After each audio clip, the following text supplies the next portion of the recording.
And depending on your political persuasion, that may be an asset or a liability, I'm not sure. For us, it was a great asset. This morning, we had a great deal of discussion about the many changes in higher education. And those changes have actually caused a great deal of challenges and a great deal of opportunities for us. What I'd like to share with you this afternoon is a competency-based program that we have created at Southern New Hampshire University, and it does three things. It, one, responds to the many challenges that we referred to this morning, and I'll just pick two of them. It responds to the challenge of affordability and access. It is an example of what I believe Bill Glue was referring to when he discussed an employability skills bridge. And lastly, it obliterates the traditional model of teaching and learning. So let me show a video clip of our College for America program, and then I would be happy to take any questions.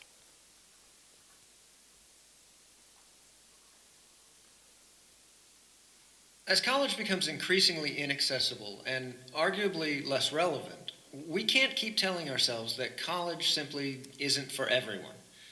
The global marketplace is telling us the exact opposite, that college-level skills are critical for a growing, not diminishing number of people.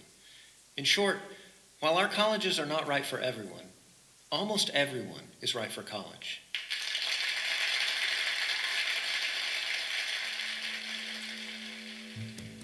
In America, about 40% of the population has a college degree of some kind. It's been that way for decades. Inside this apparent stability, though, is a growing crisis in American higher education. The clearest issue is international competition. While the U.S. rate has hovered around 40%, many other nations are showing a marked, steady, year-over-year increase. Once the leaders, the U.S. has fallen to 5th in college attainment, and as those trends continue, we will continue to fall behind. Second, and even more alarming, is declining competitive strength when it comes to our future workforce. We've dropped to 12th when it comes to college attainment for those under 34. We're already seeing this in the workforce. Policymakers are increasingly hearing that our workers lack crucial skills. A plant manager recently told his state's governor that he consistently has to show hires how to use a ruler. An exasperated hospital administrator in Tennessee regularly sees college graduates unable to write a sentence. In fact, a recent conference board survey showed 25% of employers thought their college graduates lacked skills in written communications and leadership.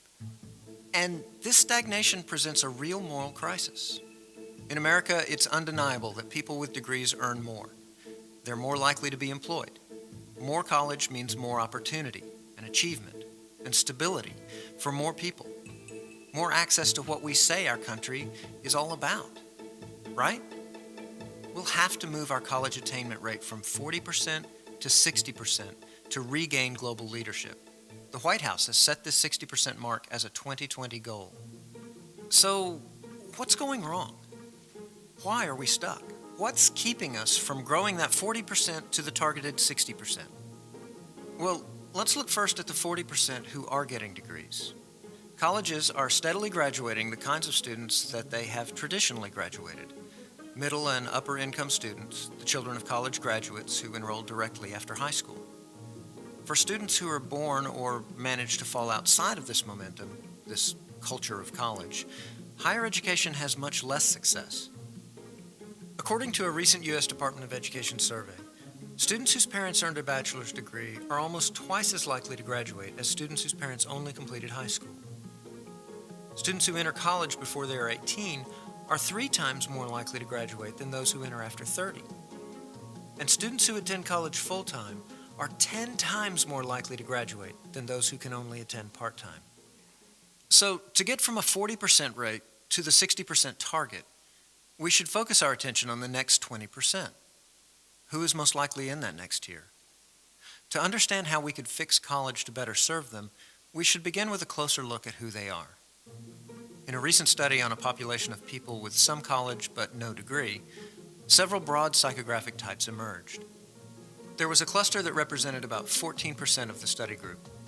They are men of varying ages with families and household incomes around $50,000, and they typically work in supervisory jobs in blue-collar environments. The members of this group are reaching the height they can achieve without a degree, but still convey a sense of comfort and satisfaction. They need the degree to advance any further, and their employers likely want them to take the step, but it's a big and inconvenient step to take. Let's call them the future foreman. If we could bring college to them and make it more flexible, they've got promotions coming. A distinctly different cluster represented around 18% of the study group, primarily females in their mid-30s with children. They revealed in interviews a real practicality. They quit college intentionally to address a family crisis or life change, and they are most likely to pick it back up when circumstances, such as a raise or some new help at home, permit. More confident than other segments, they are sold on the value of college and the importance of modeling education for their children. They just need a college solution that has demonstrable benefit for their families and is a fit for their circumstances. We'll call them the pragmatic parents. If it will make their life better for their children, their decision is easy. The largest segment, at about 22% of the study, is made up of both males and females under 32 with low and unstable incomes. These potential students work in restaurants, hospitality, tourism. They typically drifted away from college to work more hours or earn more tips. They don't communicate a strong concern about the future. One of the hardest groups to serve, these subjects have both financial and motivational obstacles to college attainment. We'll call them the enjoyably employed. If we can make college more affordable and less of a disruption, they just might give it a try. 10% of the segment represented a cluster of some of the most fragile learners, primarily married women in low-earning, dual-income families. These subjects were proud of their mastery of their typically clerical jobs. They communicated a resistance to change and risk, and were not confident of their ability to make the decision to pursue a degree, or in their ability to succeed at it. We'll call them the apprehensive admins. If we could make college less intimidating and ensure it delivered marketable skills, their futures could be so much more secure. The final large cluster that seemed to emerge from the study was made up of males and females in their mid-50s with higher level incomes and families at home. These potential students are hard workers. They have worked their way up to management, but unlike the future foreman, are more independently motivated. Many in this segment communicated a passion for professional development. While they don't feel the income pressure to pursue a degree, they would like the skills and credentials. We can call them the self-made managers. Given the chance, they want to learn more. There are probably more than 1 million enjoyably employed, 1.5 million future foremen, and more than 2 million apprehensive admins. All in all, there are 37 million people who started college but haven't been able to earn a degree. And that doesn't include the millions more who were never able to even try college. There are numerous segments of these workers who want to get out of their dead-end job paths but see college as even further away. Whether they have some college or not, all of these potential students face different challenges, some economic, some emotional, some circumstantial. Most have probably come to the same conclusion as the broader education community, that college just isn't right for everybody, including them. So why can't college serve this vast number of people? Our psychographic clusters start to illuminate some clear reasons. For them, college lacks credibility, both with students who don't know if it's worth it anymore, and certainly with employers who are questioning the value of degrees. For these students, college also lacks achievability. They don't know if they can do it, and their attainment rates prove how daunting it can be. And college obviously lacks affordability, both in tuition and the current opportunity costs of missed earnings. And the last big piece is flexibility. Will it work for their stretched schedules and attention? The major issues for the next tier of degree candidates fall into 2 key categories. Accountability, college needs to be more credible and more achievable, and accessibility, college needs to be more affordable and flexible. But look where we are today. The most effective and high-quality college experiences, the highly accountable ones with the high graduation rates and measurably enriched students, are the least accessible to the next tier of students. They tend to be more expensive, highly competitive, or impractical for adult learners, or all of the above. These highly accountable options struggle to be accessible. On the flip side, Our most accessible tertiary education structures are some of our least accountable. Community colleges, for example, have an abysmal graduation rate. Almost 70% of students who enroll in community college fail to complete a 2-year program within 3 years. And at the ballooning number of highly accessible for-profit colleges, 84% of students fail to graduate from bachelor degree programs. Diminishing accessibility, diminishing accountability. Together, they constitute America's barrier to sizable gains in college attainment. The accountability issue is perhaps most profound with employers, who are finding a shortage of vital skills, even among many of the workers who graduate. And they're right. Almost half of the college students in a recent study had not significantly improved their reasoning, critical thinking, or writing skills after 2 years of college. How relevant are subjects like history and chemistry and the rest of traditional college coursework if students don't, in the process, learn to communicate, write, collaborate, and analyze? The breakdown in college's modern relevance is right here in these gaps. But what if we could approach traditional college from another angle?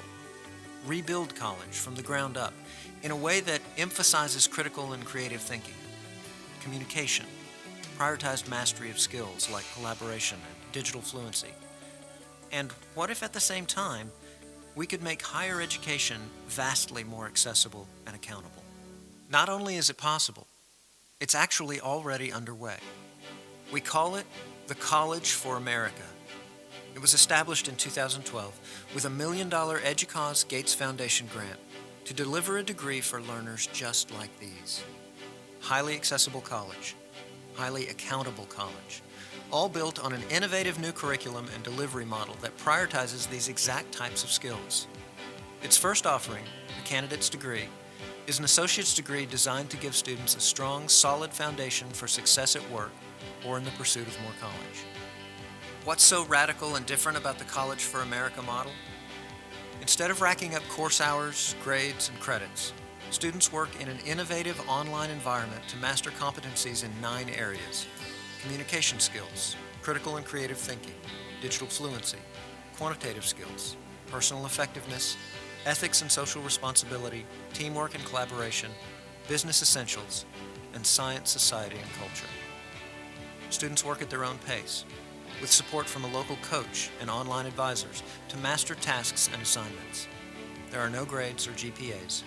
Either you've mastered a skill and can move on, or you haven't and don't. At any point, students know where they are in the process, how much they've achieved, and the way forward. By recognizing that access and accountability are the major barriers to college attainment for so many students who are otherwise so right for college, we've been able to reinvent higher education in a way that brings down those hurdles. Let's look at the problem of access. The College for America is self-paced and online, which opens the door to time-stretched working students. In fact, the College for America was founded and is housed at Southern New Hampshire University, widely recognized as the nation's best and most innovative provider of online degrees. And perhaps most crucial to access is cost. At $2,500 per year, the degree price is a fraction of the price of virtually all other degree options. And when it comes to the accountability side of the equation, the College for America's candidate's degree is even more profoundly reinvented. It's accountable and relevant to students. They know they'll learn vital foundational skills. They know their coaches will help them craft a completion plan, and their mentors will help them stick to it. Students know the skills will be presented in less intimidating, achievable, and bite-sized portions that they can conquer. They know that their degree is a real, transferable associate's degree, but one that's been imparted in a way that builds real skills, real confidence, and real opportunity.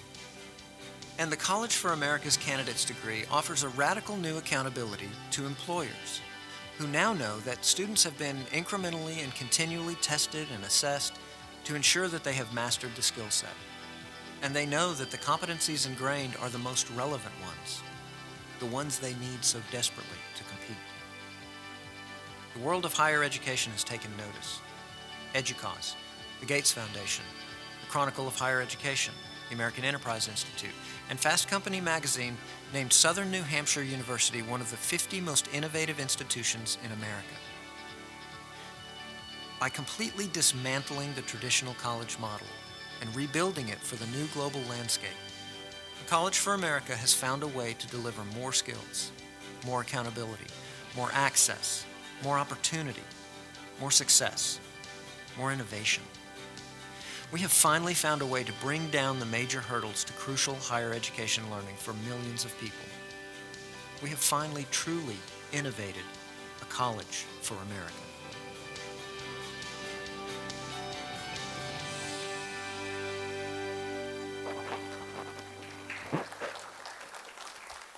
Well, aside from the shameless promotion, folks, actually, let me share with you, just this Tuesday, we were notified by the U.S. Department of Education that our program is the first in the nation to have received eligibility for Title IV financial aid funding. So this is pretty historic for us, and I would be happy to take any questions I might be able to answer at this time. Thanks, Patty. Basically, I see three things that were very amply illustrated here.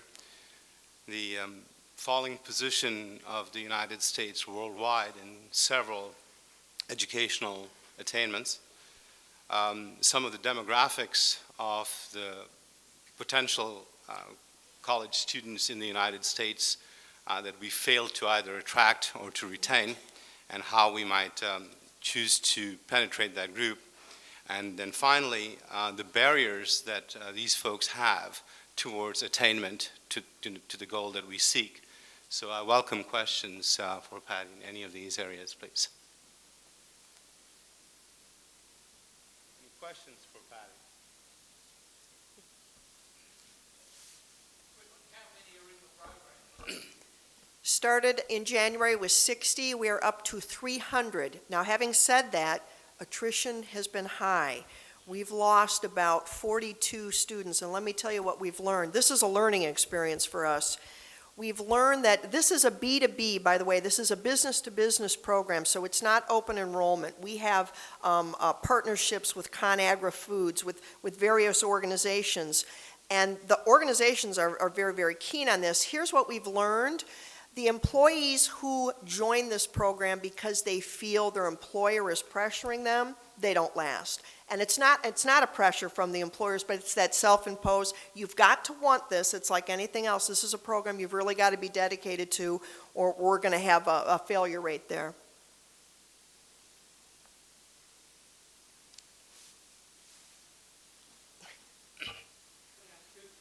The program, who designed the content? It was a collaboration of some faculty. Paul LeBlanc, my president, was a major architect of the program. We have very ethically stolen some folks from ETS who are experts in assessment, because as you can imagine, this program is utterly dependent on accurate assessment of whether or not those skill sets have been achieved.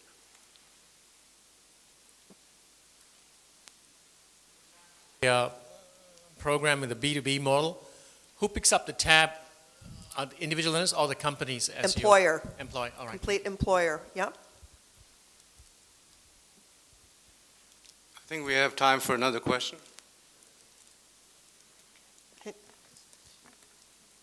What is the role of the mentors and the coaches? Well, it's interesting. The coaches are actually, they're part-time employees that we have. They come from within the university, outside the university. The mentors are personal. We have an example. I'll give you an example. One of the employees from ConAgra, it's her 12-year-old daughter is her mentor. Because what this person's job is to if you get discouraged, if you can't make it, the mentor's job is to help push, to help inspire you to continue on. The coach is actually the one that helps more with the content and the assessment of whether or not you're achieving the various competencies. Professor, the unemployment rate in the U.S. is increasing. We have a lady over there. Go ahead, please.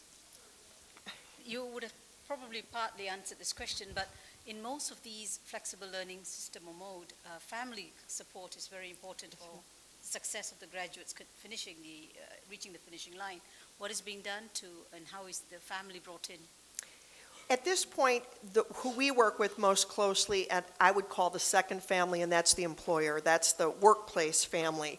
Although we encourage during orientation each member to work very, very closely with their own family unit. We have found families to be a great asset and to be a great detriment. If you're in a family where you don't have support, if the husband feels that perhaps this is too much a time away from the family, the children are upset that you're not at the soccer game, etc., that's a major challenge, whether it's for this program or any type of learning. So we encourage that at orientation, but the family we work with is that second family, and that's the workplace.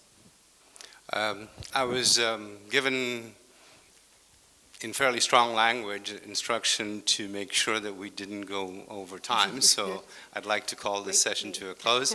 If you have any further questions for Patty, I'm sure she'd love to answer them when we meet outside. Thank you, Patty. So thank you, Dr. Patricia, Lynott, and Professor Sanjeev Pookan.